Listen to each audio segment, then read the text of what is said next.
La catéchèse du jour sur votre radio Mariale.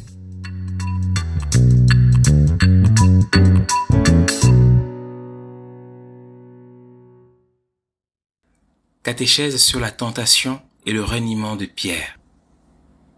En Marc 8, 27-33, nous lisons. En ce temps-là, Jésus s'en alla ainsi que ses disciples vers les villages situés aux environs de Césarée de Philippe. Chemin faisant, il interrogeait ses disciples. Au dire des gens, qui suis-je? Ils répondirent, Jean le Baptiste, pour d'autres, Élie, pour d'autres, un des prophètes. Et lui les interrogeait. Et vous, que dites-vous? Pour vous, qui suis-je? Pierre, prenant la parole, lui dit, Tu es le Christ. Alors, il leur défendit vivement de parler de lui à personne. Il commença à leur enseigner qu'il fallait que le Fils de l'homme souffre beaucoup, qu'il soit rejeté par les anciens, les grands prêtres et les scribes, qu'il soit tué, et que 3 jours après, il ressuscite. Jésus disait cette parole ouvertement. Pierre, le prenant à part, se mit à lui faire de vifs reproches.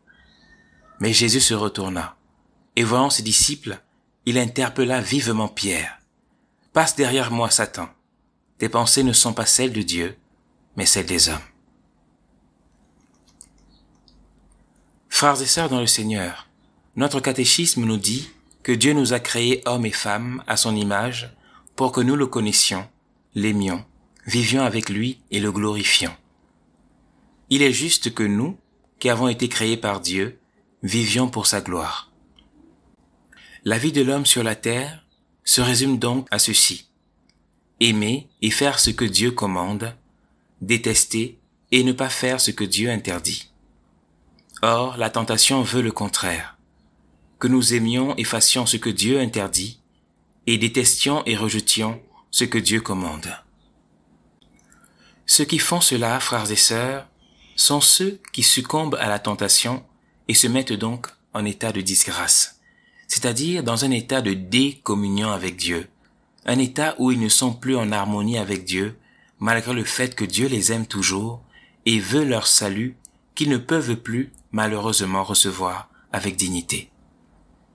C'est ce qui arrive aujourd'hui à l'apôtre Pierre, le premier des disciples en dignité et par choix de Jésus. Il est considéré comme le premier pape par l'Église.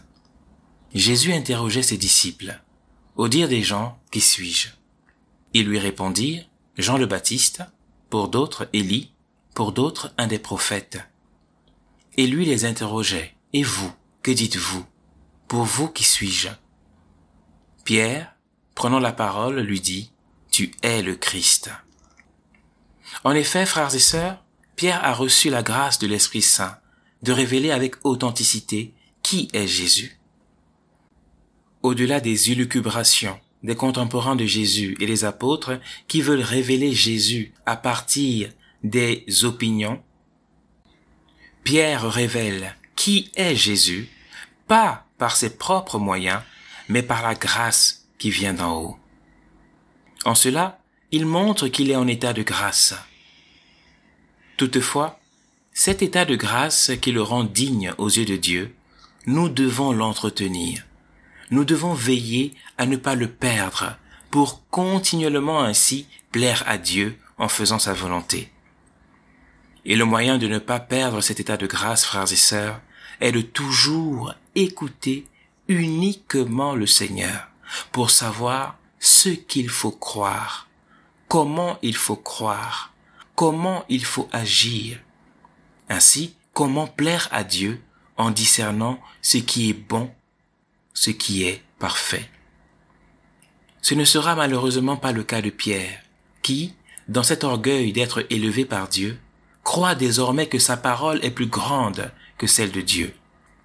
Quand Jésus révèle ouvertement sa passion en disant qu'il fallait que le Fils de l'homme souffre beaucoup, qu'il soit rejeté par les anciens, les grands prêtres et les scribes, qu'il soit tué et que 3 jours après il ressuscite, Pierre le prend à part et se met à lui faire de vifs reproches. Non, non, Pierre. Tout à l'heure, tu disais que la parole de Dieu faite chair, Jésus-Christ en personne, celui qui est devant toi est le Messie de Dieu, le Christ, celui dont la parole est incontestable, digne d'être écoutée et suivie au milieu de toutes les paroles du monde, au milieu de toutes les paroles des hommes. Tu as dit vrai, Pierre, car tu étais inspiré par le Saint-Esprit au moment où tu l'as dit. Et maintenant, quand la parole de Dieu vivante, en qui tu as fait ta profession de foi, continue sa révélation d'elle-même en te disant ce qu'il va lui arriver, tu te mets au-dessus d'elle et tu t'offusques en la réprimandant. Non, frères et sœurs, c'est la tentation à laquelle sont exposés tous les hommes et femmes, tous les chrétiens et surtout tous les responsables de communauté, celle de remplacer la parole de Dieu par la parole des hommes. Substituer à l'enseignement authentique de Jésus révélé parfaitement à son Église une parole d'homme dont le but est de conforter les désirs et les desseins humains. La conséquence de ce reniement provoqué par la tentation n'a pas tardé. Jésus se retourna et, voyant ses disciples, il interpella vivement Pierre. « Passe derrière moi, Satan. Tes pensées ne sont pas celles de Dieu, mais celles des hommes. » Frères et sœurs, l'Évangile précise, Jésus se retourna et voyant ses disciples, il interpella vivement Pierre. Notre Maître n'hésite pas. Il n'a pas de respect humain en lui. Ce grave péché qui consiste à taire sa foi, taire la vérité par considération des hommes. Même si Pierre a bien fait sa profession de foi il y a 1 minute et qu'il a été félicité par Dieu, s'il renie le Seigneur à la minute d'après, le Seigneur le lui signifie, sans discours abstrait, sans hypocrisie, sans ménagement, car son but est de sauver vraiment et de délivrer vraiment du péché. Et il le fait devant tous les autres disciples, car il veut que les frères ne commettent pas eux aussi ce péché grave qui est la tolérance du péché. Certes, le Seigneur aime et veut sauver l'homme, mais il fait la nette différence entre cet homme qu'il est venu sauver et ce péché qu'il est venu combattre et nous en délivrer.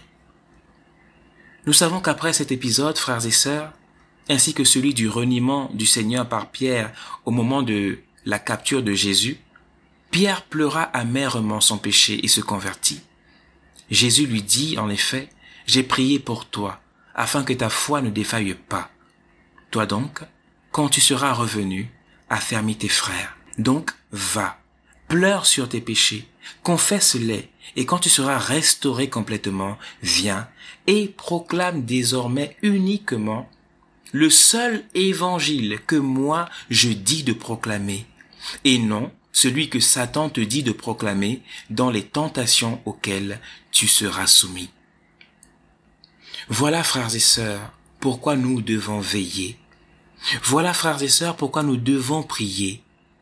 Veiller et prier pour nous-mêmes et pour nos pasteurs, le pape, les évêques, les prêtres, les diacres, les fidèles laïcs responsables de communauté, afin qu'ils se gardent tous d'écouter le diable pour substituer à l'unique évangile du Christ leurs opinions, leurs pensées et leurs désirs. C'est une véritable grande et grave tentation, frères et sœurs. Si Pierre et Paul, les colonnes de l'Église, ont réussi à vaincre, c'est par la seule grâce de Dieu qui leur suffisait et qui venait à chaque fois couronner les efforts que Dieu leur permettait de faire.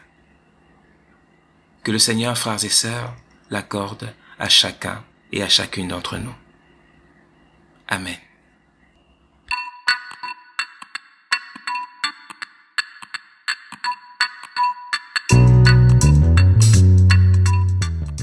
La catéchèse du jour sur votre radio Mariale.